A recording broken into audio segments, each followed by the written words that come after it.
Saludos, señoras y señores, y bienvenidos a una entrega más del Mundo por Montera.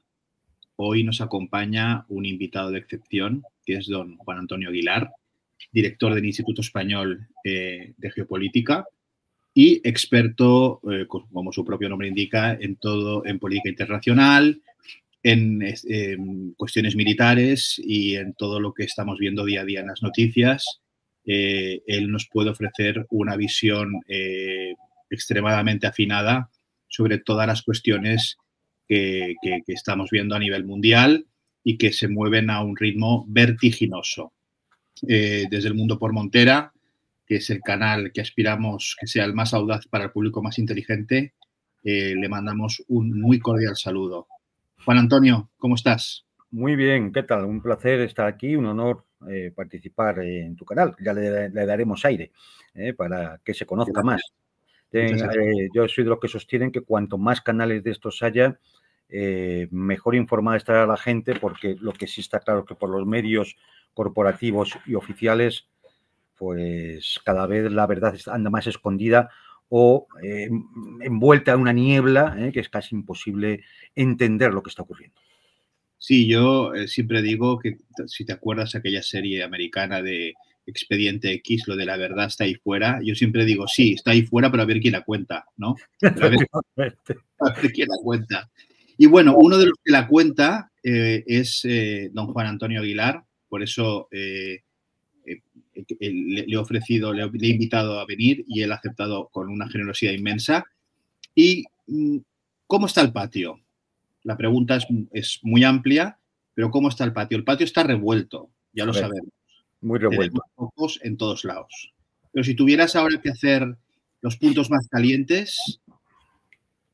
Pues mira, los puntos más calientes, aquel que conozca un poco la geopolítica clásica recordará la tesis de Spikman, el geopolítico norteamericano, que establecía un corolario a la teoría de Karl Marfinder sobre el Heerland, ¿no? Y él decía que encontrar el Heerland, que era el núcleo de la isla mundo, es decir, esa zona que va entre la Europa del Este y el centro de Siberia, pues podría acceder a toda la isla mundo, que es lo que reúne a toda Eurosiberia y África, ¿no? Y quien controlara eso, controlaría el mundo. Spikman vino a decir que efectivamente eso era así y por tanto, la zona de fractura geopolítica era toda esa zona que bordeara el Heerland. Esa zona, si nos fijamos y miramos cualquier mapa mundi, es la que va desde Escandinavia al norte, recorre toda la Europa del Este, entra en el Cáucaso, en Oriente Medio, baja hacia el Índico, llega al mar de China, sube hacia el mar de Japón y de ahí al Ártico. Si nos damos cuenta, la mayor parte de los conflictos que tenemos en la actualidad, no en la actualidad, ya desde hace tiempo, son los que ocurren en esa zona, en el que denomina Spikman el Rimland. Y bueno, pues ahí tenemos la tensión en el Báltico, ahí tenemos la guerra en Ucrania, ahí tenemos lo que ocurre en el Cáucaso, Azerbaiyán, Armenia, Georgia, ahí tenemos todo el foco incendiado que hay en el Oriente Medio, Golfo Pérsico, Mar Rojo, y sabemos de la tensión que existe en el mar de China con el tema de Taiwán y en el mar de Japón con el tema de las Coreas, y un teatro de operaciones que siempre se nos suele olvidar, pero que cada vez es más activo, que es el Ártico. Con lo cual, bueno, pues esa es la zona de fractura geopolítica y, por lo tanto, cualquiera puede entender que la mayor parte de los conflictos, no quiere decir que no pueda haber conflictos en otros lugares, ¿no? Pero la mayor parte de los conflictos van a estar en esa zona o relacionados con esa zona. Por ejemplo, Sahel, que tiene una continuidad que llega precisamente al Mar Rojo y al Oriente Medio. Y así podemos ver, bueno, pues que la situación actual, lo único que tiene de característico es que se ha acelerado. Había toda una serie de frentes que podían calentarse y, dado que la administración norteamericana, que es la que tiene la intención de contener ese Heerland, pues como va a cambiar y va a cambiar hacia una administración que genera una gran incertidumbre para las élites dominantes en el mundo anglosajón y en Estados Unidos en particular, pues han acelerado en abrir todos esos procesos. Esto tiene dos funciones fundamentales. Una es mantener la conflictividad para que la nueva administración no le quede más remedio que continuar los conflictos y además asegurarle ganancias a los grandes consorcios, ¿no? Es decir, al complejo militar industrial, a las tecnológicas, a las energéticas, y de ahí ya, pues imagínate, a los grandes fondos de inversión que ya se relacionan con los grandes medios de comunicación, con la Big Pharma, con Hollywood y con todo lo que quieras. Ya, es decir, yo creo que lo que vemos en estos momentos es que toda una serie de puntos que tenían la potencialidad de volverse calientes, pues se han lanzado a ello. Es decir, este punto de ebullición empieza porque de alguna manera hace falta que la ruleta del casino siga rodando. Efectivamente. Porque aquí, a ver, lo que esta fractura política, geopolítica nos enseña es que hay una contradicción dentro de la geopolítica global, una contradicción fundamental y que además es una contradicción que es antagónica, no tiene muy mala solución, es decir, lleva al enfrentamiento. De hecho, es una aplicación en última instancia de la trampa de Tucídides. Es decir, siempre que existe un hegemón, una potencia hegemónica, va a reaccionar de una forma agresiva y de hecho los estudios realizados en los últimos 500 años es que prácticamente de 16 casos estudiados, 13 acabaron en guerra. Va a reaccionar de una forma agresiva contra las potencias emergentes que discutan esa hegemonía. Claro, cuando cae el bloque soviético en los años 90, la potencia hegemónica que queda son los Estados Unidos y sus aliados, fundamentalmente los anglosajones, y esa potencia hegemónica ha hecho lo que ha querido durante 3 décadas. Podemos recordar, bueno, solo hay que tirar de las hemerotecas y empezar a recordar episodios que han ocurrido, ¿no?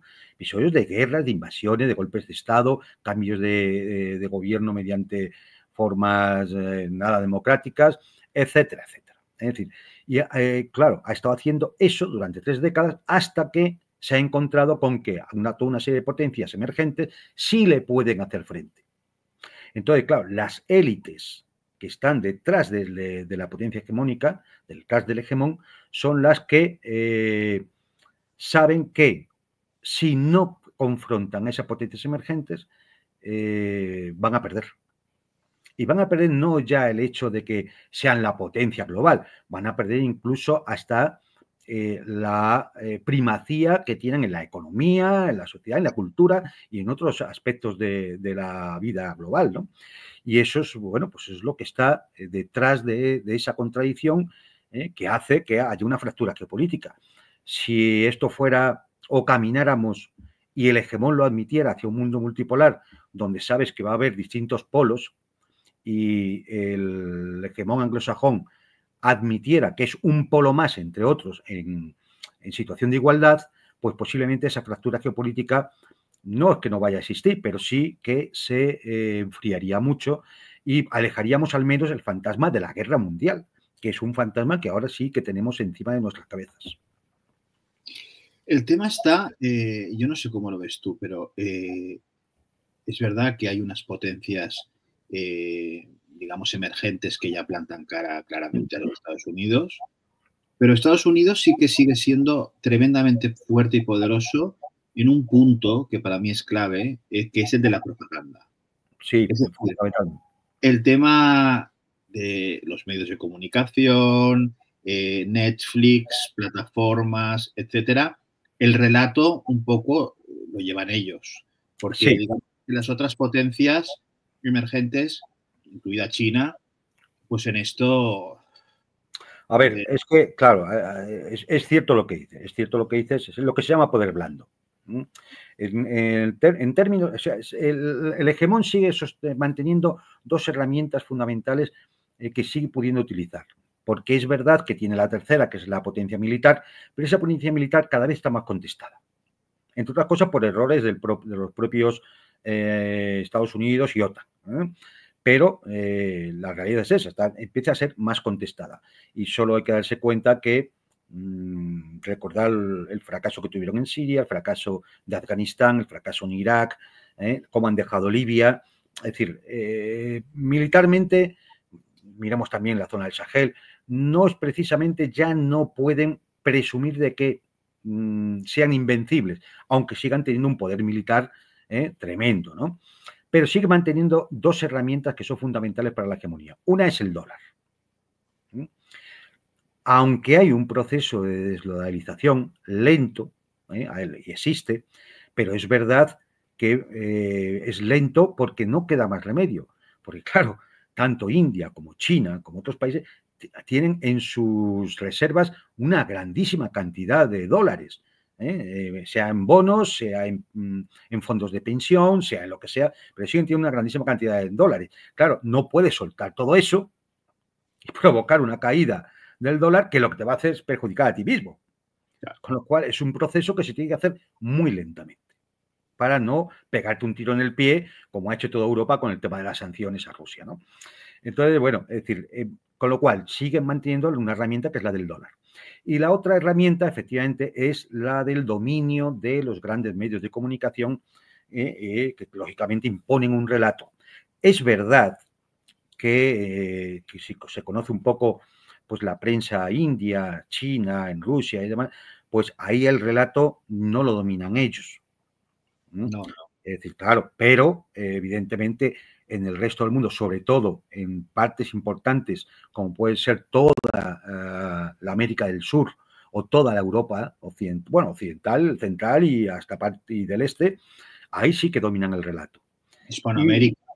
Sí, claro, toda la América del Sur, te he dicho, sí, sí. Claro. Sí, no, es que, no, pero digo, recalco Hispanoamérica. Hispanoamérica, sí, sí. Porque sería un bloque, digamos, de que hablamos el mismo idioma, etcétera, que actualmente está en manos anglos. Totalmente, pero incluso en los países que tienen gobiernos que podríamos denominar de izquierda, gobiernos populares, o sea, es decir, como puede ser incluso en el caso de Venezuela o de Cuba, el relato es muy de esa izquierda californiana norteamericana. No estamos hablando de una izquierda asiática. Es decir, estamos hablando de decir, hasta ahí imponen el relato. Imagínate, pues en Colombia, Perú, en Bolivia, en México, ¿no? Es decir, el relato está absolutamente dominado por las grandes agencias norteamericanas, la televisión, las plataformas audiovisuales, el cine de Hollywood, evidentemente, y incluso el control en las redes sociales, en el Internet. Entonces, evidentemente, sí, eso sigue siendo una importantísima herramienta. Lo que pasa es que, bueno, es verdad que ya en los países, en las potencias emergentes, eso está siendo contestado. Yo espero que se den cuenta de la necesidad de un poder blando y estas potencias emergentes empiecen a tener interés en que en su visión de las cosas también empiece a conocerse en nuestros países, ¿no? Pero, claro, yo entiendo también que eso necesita unas inversiones tremendas que hasta ahora solo se les ha podido permitir fundamentalmente toda esa industria mediática que tienen los Estados Unidos y algunos de sus aliados, ¿no?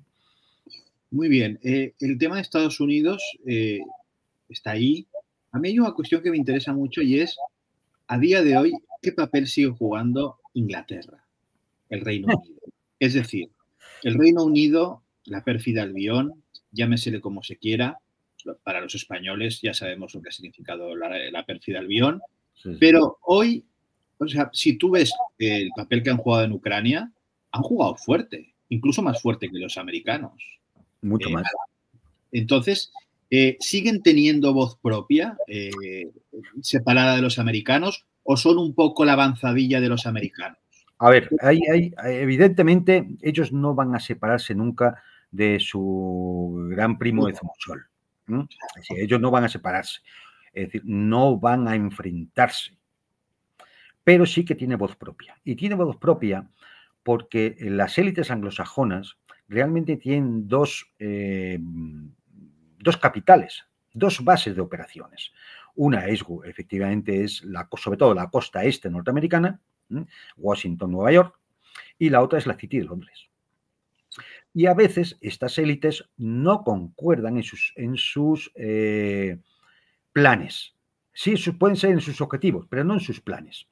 Y claro, no es lo mismo ver la situación de Europa desde Estados Unidos, que es una cosa que está lejana, a verla desde el Reino Unido, que bueno, pues es el continente que está ahí al lado y que cuando hay niebla se queda aislado, ¿no? Es decir, entonces, bueno, pues la visión británica es distinta. Y está dispuesta, y ya lo ha hecho a lo largo de la historia, a provocar un incendio en Europa con tal de mantener una cierta posición que impida que Europa se conforme como una potencia que pueda hacerle sombra a su mundo de los 5 ojos, ese mundo anglosajón de Estados Unidos, Canadá, Reino Unido, Nueva Zelanda y Australia. Entonces, siempre juega algo más fuerte. Solo hay que pensar, volver un poco a la historia, año 47, cuando se crea la OTAN, la Organización del Tratado del Atlántico Norte. Lo que se impone al crear la alianza es la geopolítica británica, que decía Lord Ismay, que es su primer secretario general, que decía que en Europa había que tener a los americanos dentro, a los rusos fuera y a los alemanes abajo. Es decir, que no surja de Europa una potencia que pueda confrontar o hacerle sombra a el mundo anglosajón como especie de precipitado de lo que fue el Imperio Británico. Ellos realmente en la City, en el Reino Unido, siguen pensando todavía desde cierta visión imperial. Totalmente. Totalmente. Es decir, y ellos, bueno, pues creen o piensan que, dado que, lógicamente, el Imperio Británico no va a volver, porque eso es imposible, pero conforman ese mundo anglosajón, más la Commonwealth, ¿no? Aunque cada día está más contestada, conforman ese mundo en el cual ellos dominan como potencias, además marítimas, talasocracias, desde con lo que conozcan un poco la geopolítica clásica, ¿no? Potencia marítima frente a las potencias terrestres. Y lo que siempre surge en Europa suelen ser potencias terrestres. Alemania, Rusia, Francia, ¿no? Entonces, siempre han estado frente a eso. Y cuando eso puede llegar a ocurrir, ellos ponen más carne en el asador. Ellos buscan de una forma más radical confrontar esa posibilidad de una Europa potencia. Por eso, no solo en el tema de Ucrania, en algunos de los otros temas que podemos ver que han sido conflictivos en los últimos años, el Reino Unido ha sido mucho más activo, mucho más entrometido, digámoslo así, que los propios Estados Unidos. Sí, pero la lógica de la propia geopolítica británica de toda la vida. Hay que pensar que esto que estamos diciendo, por ejemplo, hemos citado antes a Carlos Mackinder, esto es la geopolítica británica de principios del siglo XX. O sea, no es nada nuevo. Y seguimos así. Es decir, ellos al final es crear un escudo de contención frente a las posibles potencias terrestres y siguiendo su máxima de divide y vencerás, cosa que han hecho a lo largo de toda la historia del Imperio Británico y que ha continuado Estados Unidos. Esa división permite mantener latente una serie de conflictos que cuando ellos quieren los hacen estallar. Cachemira entre India y Pakistán, por ejemplo, o Bangladesh, o el tema con Polonia en Europa, es decir, y ahora su actitud precisamente en el asunto ucraniano, ¿no? Es decir, la postura británica siempre en ese sentido ha sido más radical, quizás porque ellos ven o tienen, claro, tienen al lado un continente que se puede convertir en una potencia y si se convirtiera en esa potencia, lógicamente el Reino Unido perdería parte de su, no de su importancia, porque seguiría siendo lo mismo, ¿no? Pero sí parte de su percepción como que siguen siendo algo importante, que siguen siendo al final la capital del imperio británico, ¿no? La tan consabida autopercepción británica, ¿no? Claro, efectivamente. Y que luego además que es verdad que ellos allí tienen la City y la City tiene mucho poder económico. Mucho poder es un país aparte. Claro, sí, es decir, Entonces, bueno, pues eso explica un poco el comportamiento británico, que es en estos momentos, lógicamente, es muy peligroso, porque puede provocar, como ya se provocó en la Primera y Segunda Guerra Mundial, una situación de conflicto en cadena que lleva a toda Europa a una nueva guerra generalizada. Claro, porque con el tema de Ucrania hemos visto que el papel de la Unión Europea pues, es el que es, o sea, es decir, ha sido una mera una comparsa de los Estados Unidos, sin ningún tipo de... Bueno, somos los que hemos pagado, digamos, el pato, ¿no? Y los que vamos a seguir pagando la factura. Exactamente, porque, claro, de alguna forma, Alemania como ente político independiente y con voz propia dejó de existir en el 45, es decir, absolutamente. Están capados en ese sentido, ¿no? O sea, tienen un potencial económico que cada vez es menor, que va menos, y luego Francia, que Francia, pues bueno, tiene esta especie de todavía de ínfulas, pero tampoco creo que sea nada reseñable lo que pueda ofrecer Francia ahora mismo, ¿no? Efectivamente, a ver, Alemania es un país ocupado, hay que decirlo así. Es decir, antes solo decíamos algunos que nos dedicamos a estudiar esto, ahora ya, por ejemplo, hasta los políticos rusos lo dicen, hasta el propio presidente Putin, ¿no? Es decir, Alemania es un país ocupado. Es un país que tiene en su territorio 35.000 efectivos del ejército norteamericano en un montón de bases y con armas nucleares. Yo he dicho eso en innumerables ocasiones, en reuniones, lo de que Alemania es un país ocupado porque tiene bases. La gente no se lo cree. No, pero es así. Y solo hay que ver la poca soberanía política que tiene una potencia económica como era Alemania. La poca soberanía política.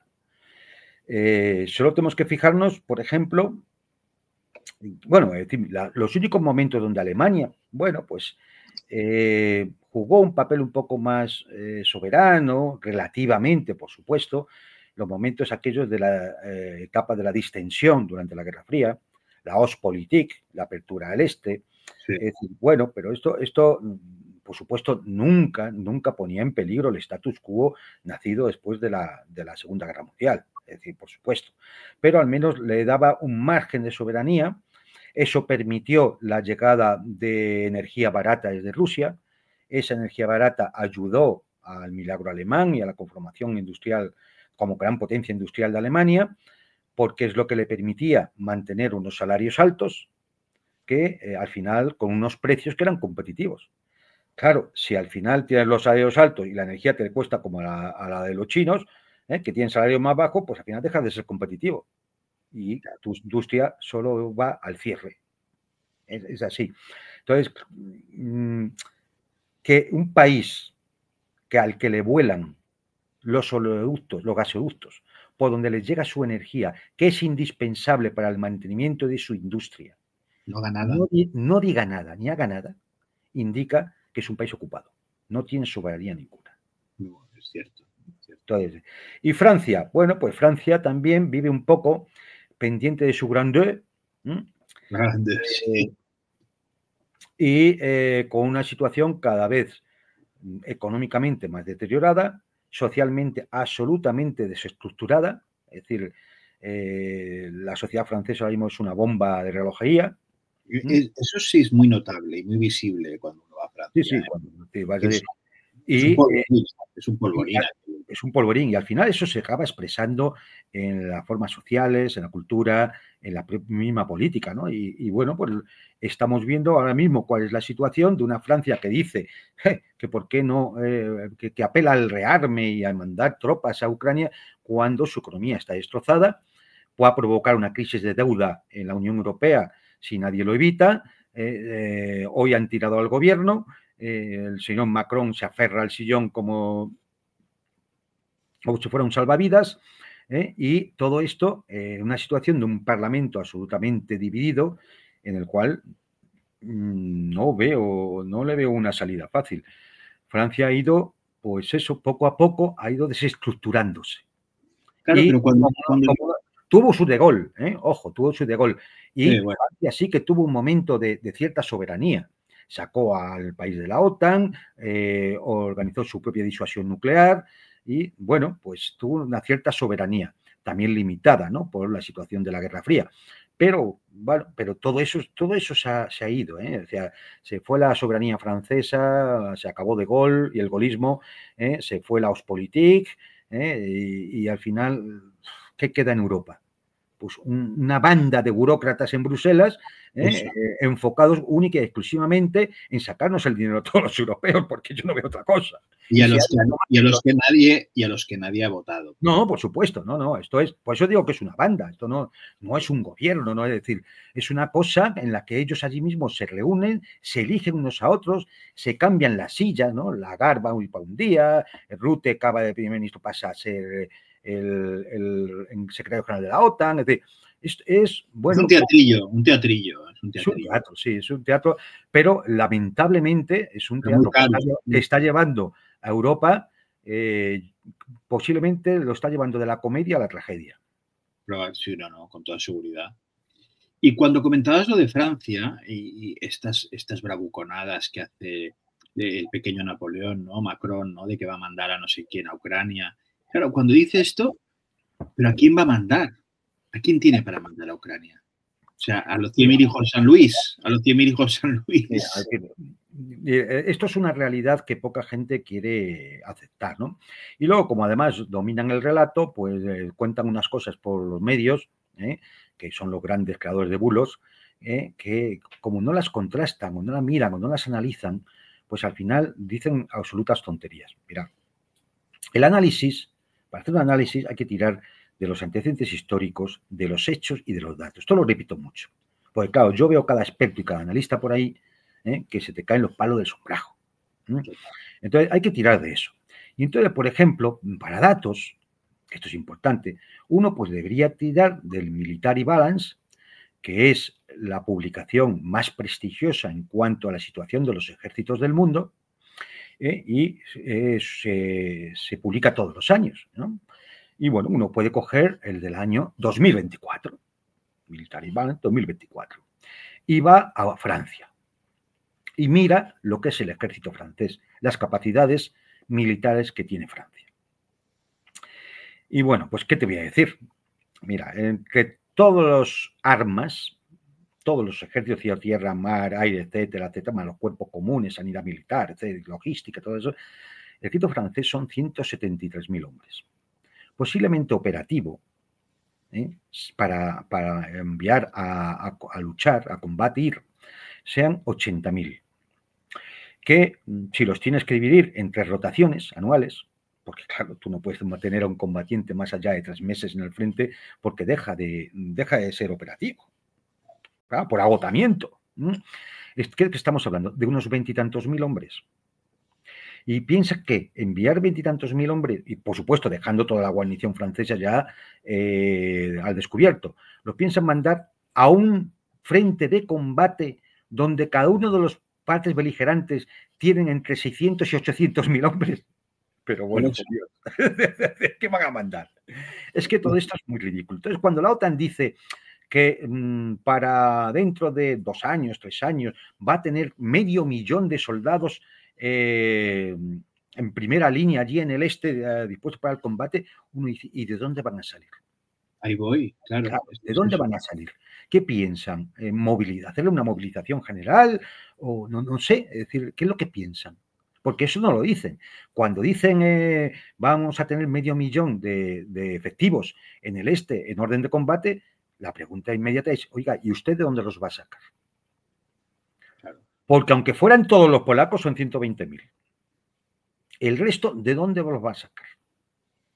Porque los países bálticos, ridículo. Finlandia, Suecia, son ridículos los efectivos. Más Alemania, que tiene un poco más de 100.000. Todo el ejército británico cabe en el estadio Santiago Bernabéu y sobra espacio. Y Francia.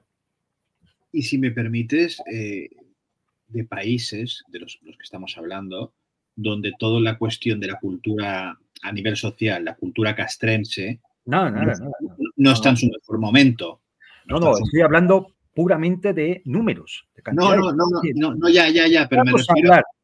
Si entramos a hablar de la moral de combate, de la cultura de defensa, de la predisposición de la población a enfrascarse en una situación conflictiva que le pueda llevar a sus jóvenes, a sus hijos, a sus nietos, a una guerra, bueno, entonces ya, es decir, acabemos, ¿eh?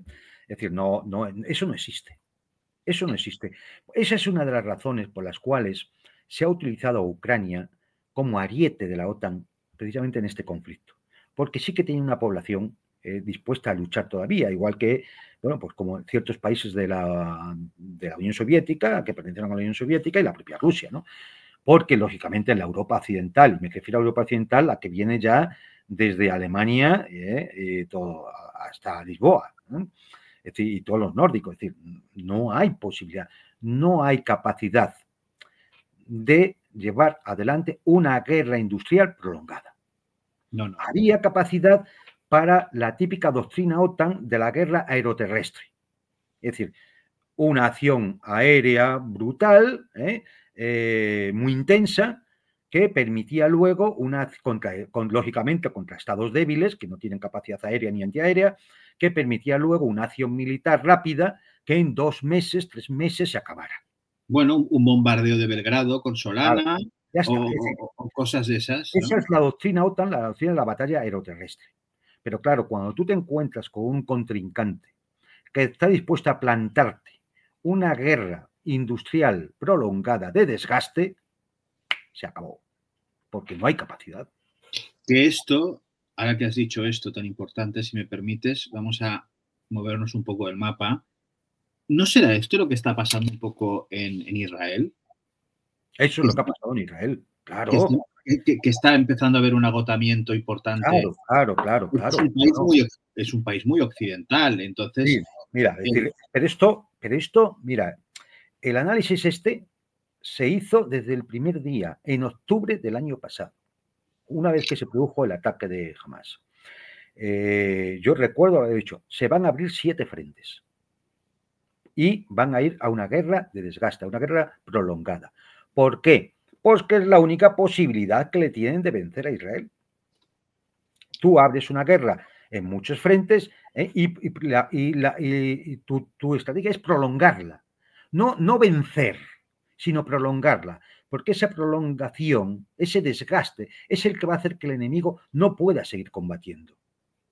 Y entonces habría el frente, por supuesto, de Gaza, el de Cisjordania, el de los Altos del Golán, el del sur del Líbano, el del Mar Rojo con los yemeníes, más las milicias iraquíes y los ataques iraníes, el propio frente interno en Israel, porque claro, la guerra de desgaste al final te lleva a choques entre el gobierno y la oposición, a choques entre sectores sociales de la población que quieren llegar a un acuerdo, que no quieren la guerra, y aquellos que están dispuestos a continuarla, entre la población árabe dentro de Israel, que también es importante, y la población estrictamente judía. Y luego está el frente internacional, claro, donde la imagen de Israel ha caído por los suelos, la Corte Penal Internacional poniendo en búsqueda y captura al gobierno, al presidente Netanyahu, al primer ministro Netanyahu y a su ministro de Defensa, a su exministro de Defensa, con manifestaciones por todo el mundo. Es decir, esto no se puede sostener en el tiempo. Y todo eso pese a las innumerables bulas pontificias que tiene el Estado de Israel para haber podido hacer muchas cosas que otros países no hubieran podido hacer jamás. Por supuesto, es decir, lo de Gaza es impresentable, es decir, es inaceptable, es inaceptable. O sea, lo de Gaza es inaceptable para la comunidad internacional, ¿eh? Es inaceptable. Entonces, claro, ¿qué ocurre?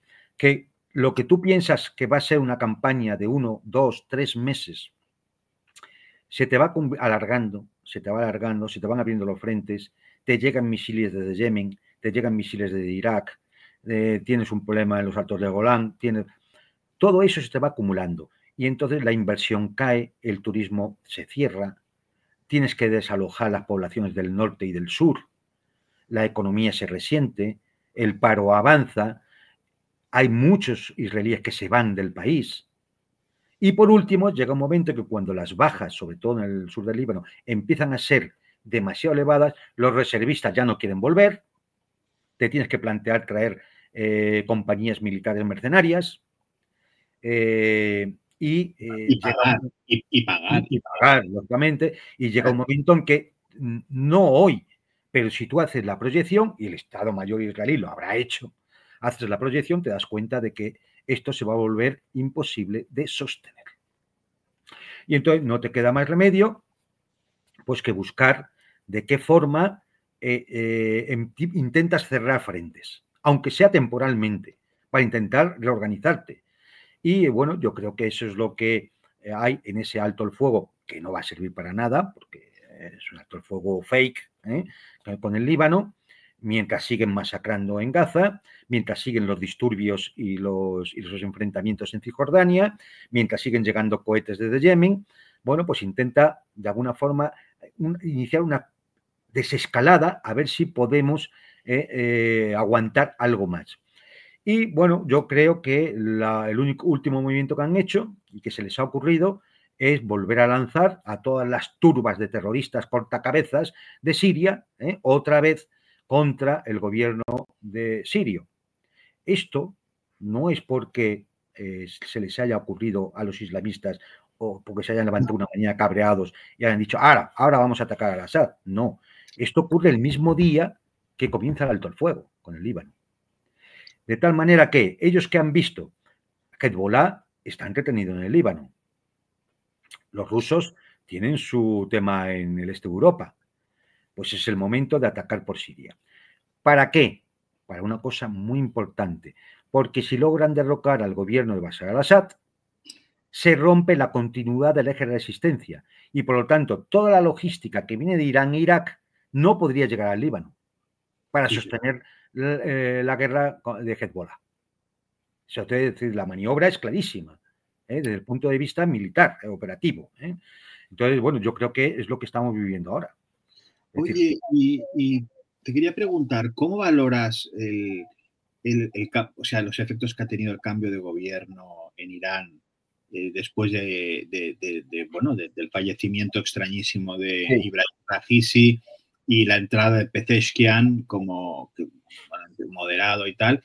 ¿Crees que ha tenido algún peso o que la cosa continúa, digamos, por la misma línea? A ver, desde el punto de vista gubernamental tiene peso. Tiene peso porque efectivamente es un gobierno más moderado y que además tenía la intención de intentar llegar a acuerdos con Occidente para rebajar el tema, no ya de las sanciones, sino de la salida de su petróleo.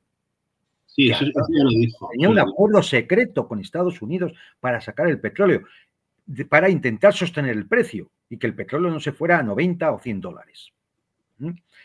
Y esto es así, es verdad. Y bueno, lo que pasa es que la geopolítica prima. Es decir, al final,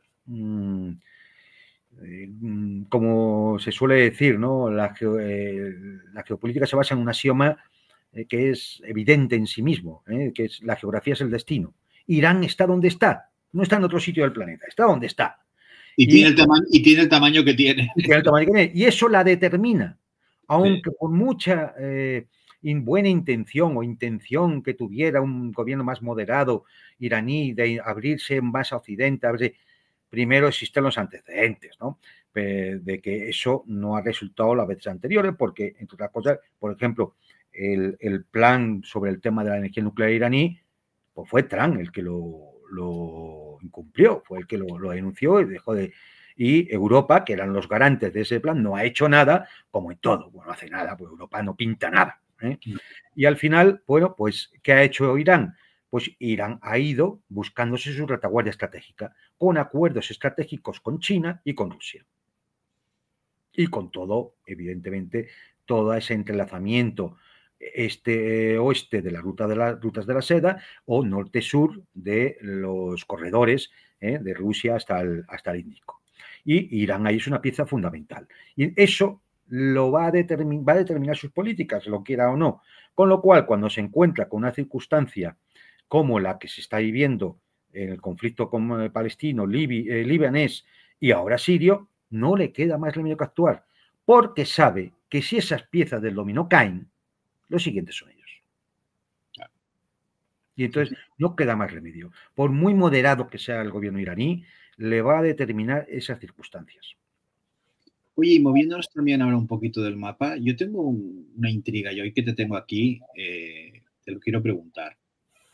cuando uno lee las memorias, bueno, de un pájaro de cuidado, pero bueno, no era tonto. Y estoy hablando de Henry Kissinger. Henry Kissinger. ¿Cómo ha podido ser que los Estados Unidos hayan permitido, dentro de su geopolítica, que Rusia y China se entiendan? Esto es una cosa que yo no lo entiendo. Racionalmente es inexplicable.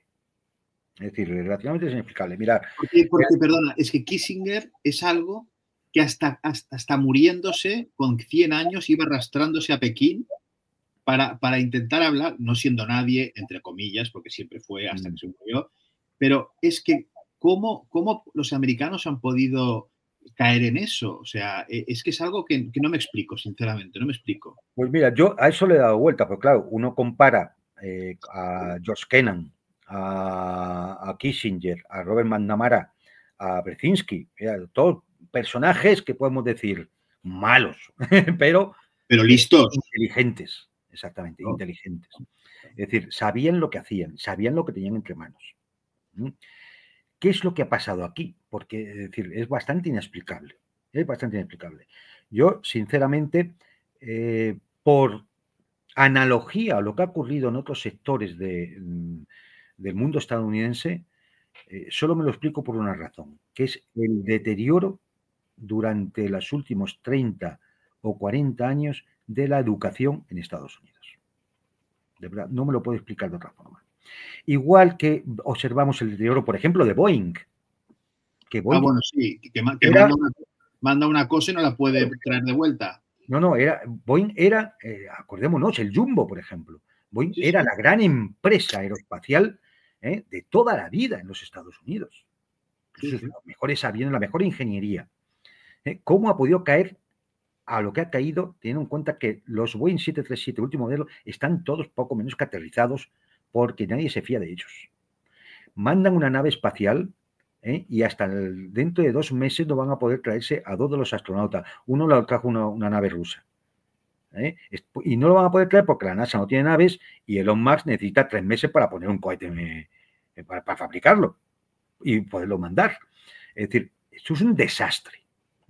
Entonces, si esto está ocurriendo en la ingeniería norteamericana, no estará ocurriendo lo mismo en otros aspectos de la universidad, de los colegios universitarios, esos que crean élites políticas, económicas y sociales, porque si no es inexplicable. O sea, comparar a Blinken con Kissinger, bueno, claro, es decir, entonces, ¿cómo es posible? Porque esto, claro, es decir, observémoslo desde Nixon, que tenía aquí, bueno, tenía ya Kissinger, antes tenía a McNamara con Kennedy. Perdóname la pequeña broma, ¿no? Pero Kissinger y Blinken tienen sí una cosa en común.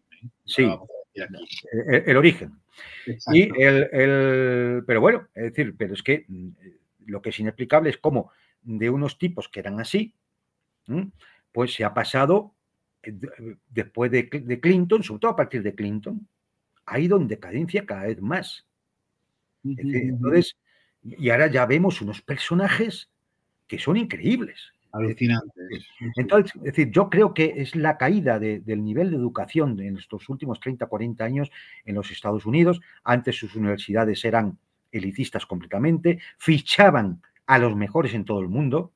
Acordémonos de nuestro Severo Ochoa, por decirte uno, ¿no? Es decir, costara lo que costara, se lo llevaban. Se lo llevaban. Y se llevaban los mejores expertos y se llevaban los mejores equipos. Es decir, y aquello tenía un nivel muy elitista y tremendo. Y ahora, bueno, pues es que las universidades norteamericanas, hombre, ¿qué te voy a decir? Si yo sé cómo se hacen, cómo se consiguen en España los máster de Harvard. Si solo hay que pagarlos. Entonces, claro, es decir, sin pisar un solo día en la Universidad de Harvard. Entonces, claro, esto pues tú lo asocias, es decadencia, punto. Totalmente, decadencia. Luego, una de las cosas que ha podido provocar esa decadencia, pues esto es especulativo, No. Intento dar una explicación a lo que está ocurriendo. Yo creo que una vez que se acaba la Guerra Fría, hay toda una serie de asesores y expertos, aquellos que llamábamos criminólogos o sovietólogos, ¿no? Que pierden su trabajo porque ya no hace falta. Y estos que, bueno, pues eran una escuela. Al fin y al cabo, Kissinger era uno de esos. Kissinger se entrevistaba con los líderes soviéticos, Kissinger iba a Pekín, Kissinger era uno de esos. Y como Kissinger los había más. Es decir, había toda una escuela y toda esa escuela, pues en el año 90 y poco quedan en el paro. Desaparece. Se acabó. Y claro, se acabó. ¿Y qué ha llegado después? Pues ha llegado después Hillary Clinton, Victoria Nuland, el señor Blinken, y bueno, pues unos personajes que... Y además Estados Unidos recuerda un poco, cuando vemos los últimos momentos de la Unión Soviética, que la gente hacía cachondeo hasta que llegó Gorbachev, de que eran todos ancianos, cuando veías el Politburó, que era una gerontocracia, ¿no? Pues ahora, si tú ves Estados Unidos, son todos mayorcísimos. Todos. O sea, Nancy Pelosi, Trump, Nancy Pelosi, Biden. Nancy Pelosi puede ir a un programa de egiptología, ¿eh? Es una cosa ya... No. Es que son mayorcísimos todos. Hombre, piensa que Trump tiene ya también 78 años. Es que cuando acabe tendrá también 80 y tantos. 82. Es decir, son todos muy mayores. Vance ahora pues un poco más joven, ¿no? Como vicepresidente, pero miremos cualquiera. De los que fueron de la administración Trump anterior o de esta administración Biden, son todos muy mayores. Claro que sí. Y de los asesores más todavía. Alguna vez que te sacan algún asesor, el mismo Trump ha nombrado ahora algún asesor que ya tiene 78 años, 82 años. Es decir, son gente muy mayor. Yo no sé, quizás también es que uno al final, mira, prefiero fiarme de estos que están educados en la vieja escuela a coger a una Kamala Harris, ¿no? Bueno, claro, es que al final es que igual una cosa lleva a la otra. No lo sé, pero es evidente que la clase política como de altura intelectual norteamericana está muy rebajada de lo que algunos por edad hemos conocido. Y la europea igual, ¿eh? O sea, pensar en Willy Brandt o Helmut Kohl, ¿eh? No tiene nada que ver, no tiene nada que ver con Ola Scholz y la señora esa del Partido Verde. No tiene nada que ver. Macron no es de Gaulle. No. Ni Sunak o Tarmer no son Edward Heath. Claro, es que ni siquiera Margaret Thatcher. O sea, es que claro, es decir, el nivel ha caído muchísimo en toda la clase política. Y esto debe obedecer algunas razones que, bueno, pues deberían estudiarse. A mí solo se me ocurre, en principio, en cuanto a la norteamericana, la caída de nivel de las universidades y, bueno, pues que toda una escuela que existía, pues se fue quedando en el paro, también fue envejeciendo, claro, y fue desapareciendo, ley de vida. Bueno, y ya para ir, no te quiero robar más tiempo, para dar a nuestros espectadores sobre puntos calientes que ahora mismo están en una evolución más potente. Moldavia, Corea del Sur y Georgia. Bueno. ¿Cómo lo ves? ¿Cómo lo ves? ¿Cómo va a acabar el tema este? Moldavia es un... Bueno, al revés, Georgia es un espejo de Moldavia. Solo que en Georgia no les ha salido bien. Moldavia, que yo lo conozco, pues yo fui observador internacional en la selección, no estas últimas, sino en las anteriores, y donde acabé con una orden de expulsión del país. En las últimas, lógicamente, no me han dejado ir. ¿Para qué vamos a engañarnos? ¿no? Yo estuve de observador en Transnistria. Ah, ya. Yo conozco Transnistria también. Hace muchos años. Yo sí, sitio que recomiendo siempre visitar. Es una cosa interesantísima y simpaticísima, además. Muy interesante.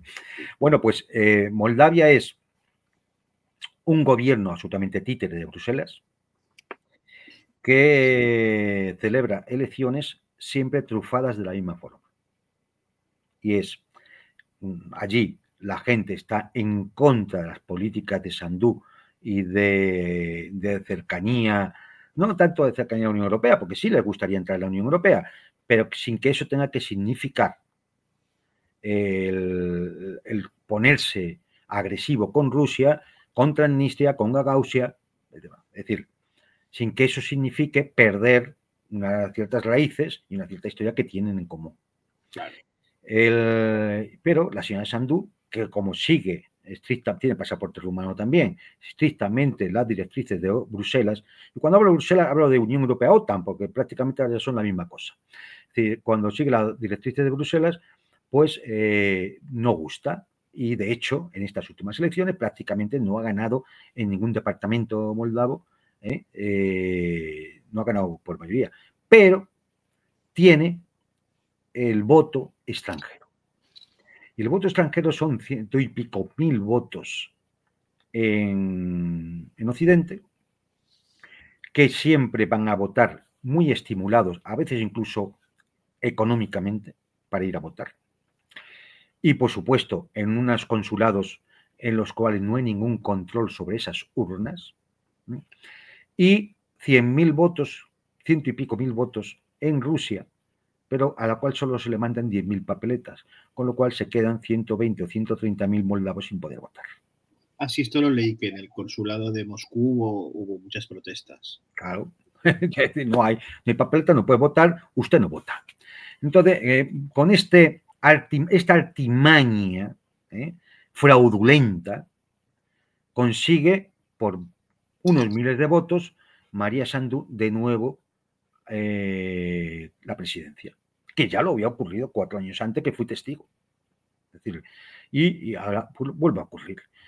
Lógicamente, este es un gobierno muy inestable, porque tiene a la población en su mayoría en contra, y con la situación de Transnistria y la situación de Gagauzia, que pueden ser puntos de tensión caliente en cualquier momento.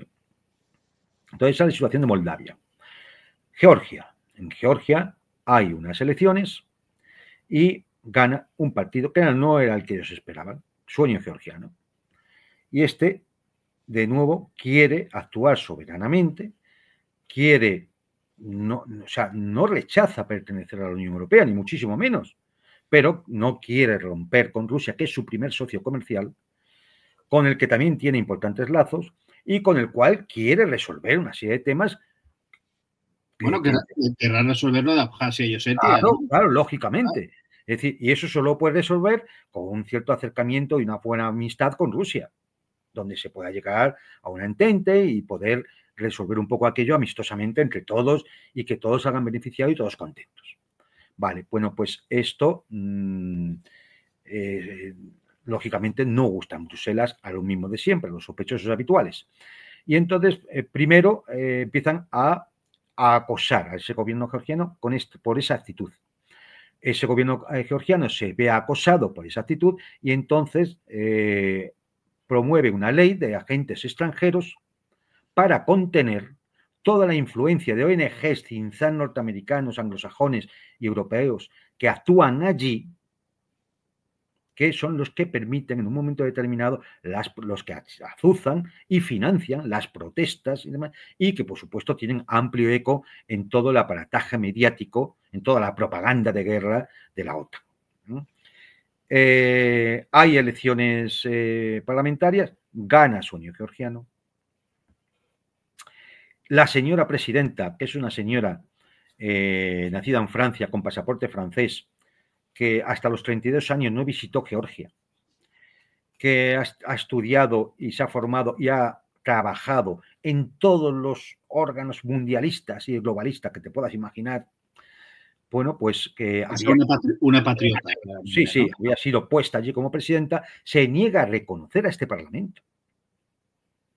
Y entonces, cuando este Parlamento le dice que la ley sigue para adelante, este Parlamento le dice que además usted está actuando ilegítimamente y que además va a convocar elecciones presidenciales para este mes de diciembre. Y esta señora dice que no reconoce al Parlamento y que ella va a seguir de presidenta por sus santas narices. O sea, democracia pura y dura a lo europeo, vamos. Democracia pura y dura a lo europeo.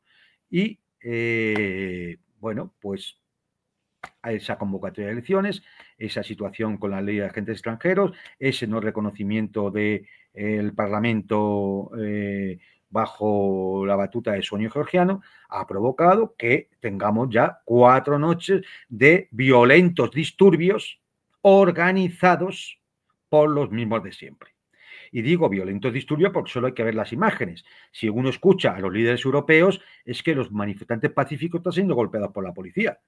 Pero aquí lo único que vemos son lanzamientos de cócteles molotov, fuegos artificiales, morteros, piedras y demás por parte de estos supuestos manifestantes pacíficos. Por cierto, el 30% de los detenidos son extranjeros, no son georgianos. Qué curioso, ¿no? Sí que hay turismo. Sí que todos estaban de turismo allí y han decidido sumarse a la manifestación pacífica, ¿no? Intentos de asalto al Parlamento, incendiaron varios despachos del Parlamento. En fin, hay 130 heridos, 130 policías heridos, algunos de cierta consideración. Y esto es lo que estamos viendo todos los días. O sea, unos seminaristas, ¿no? En definitiva, estamos viendo un intento de golpe de Estado en forma de revolución de color tipo Maidán. Lo único que falta ya es que aparezcan unos francotiradores por los tejados disparando a mansalva a diestro y siniestro. Eso es lo único que falta ya. Y entonces estaríamos ante la misma situación del Maidán en Ucrania de 2014, cuando dio comienzo la guerra.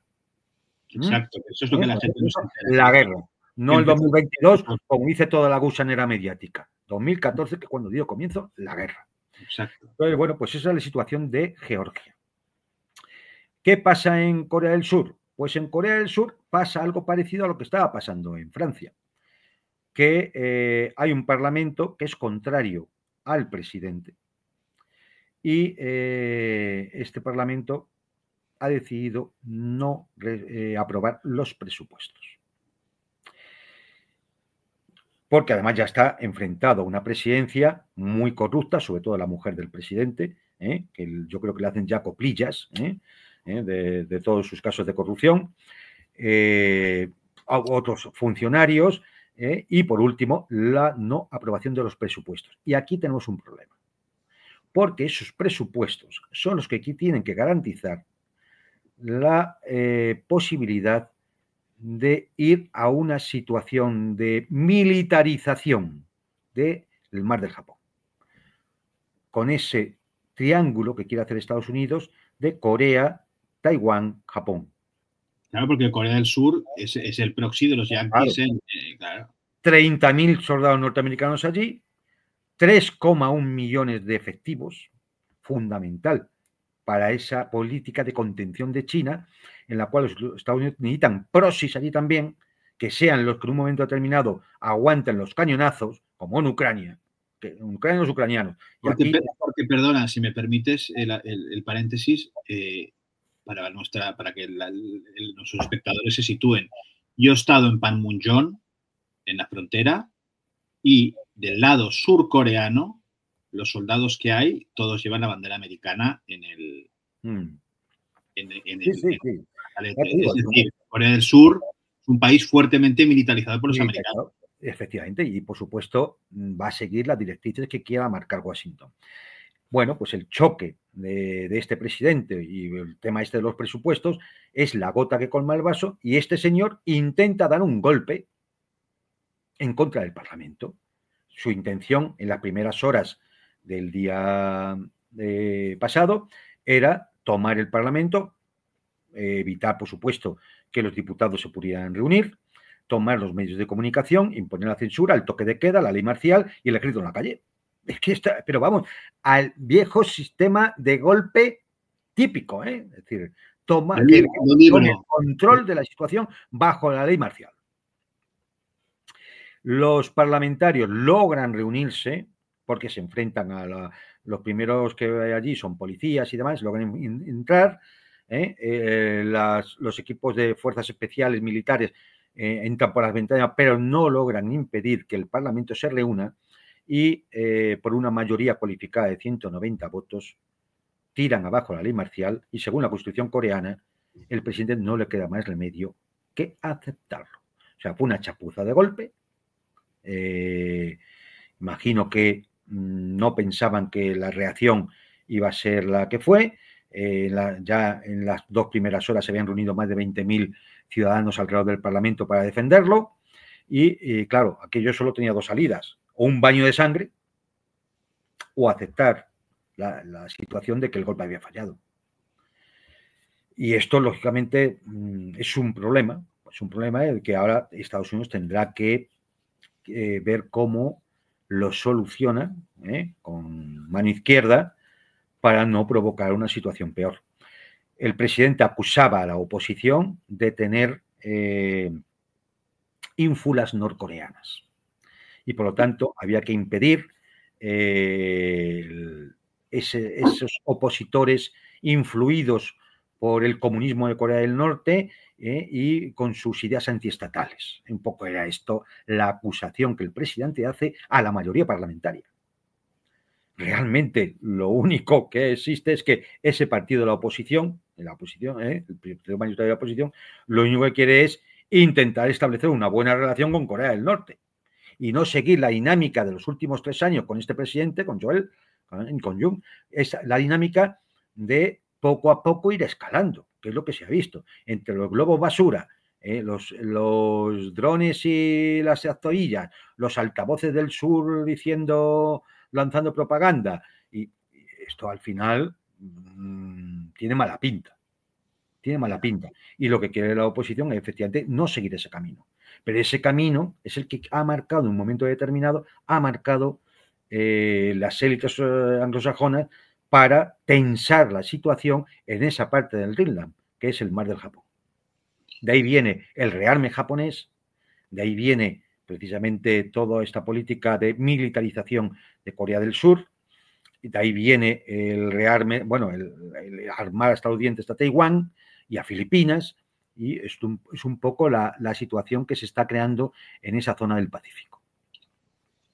Pues muy bien, querido Juan Antonio, te doy las gracias porque Yo sí, si me permites un apunte más, y para que los que nos escuchan entiendan un poco. Mira, tengo aquí, porque esto de coreano es nuevo, tengo aquí la relación de los presidentes coreanos desde 1948 hasta 2016. Y hay que decir que entre los derrocados y asesinados ha habido 11 presidentes y solo uno ha acabado bien. Y suicidados. Sí, exactamente. Encarcelados, derrocados por golpe de Estado, otros inhabilitados por corrupción, alguno que está llevando años en la cárcel porque fueron condenados a 22 años, a 40 años por corrupción, por malversación y por todo tipo de delitos. Pues es que prácticamente, algunos que se suicidó, es decir, alguno asesinado.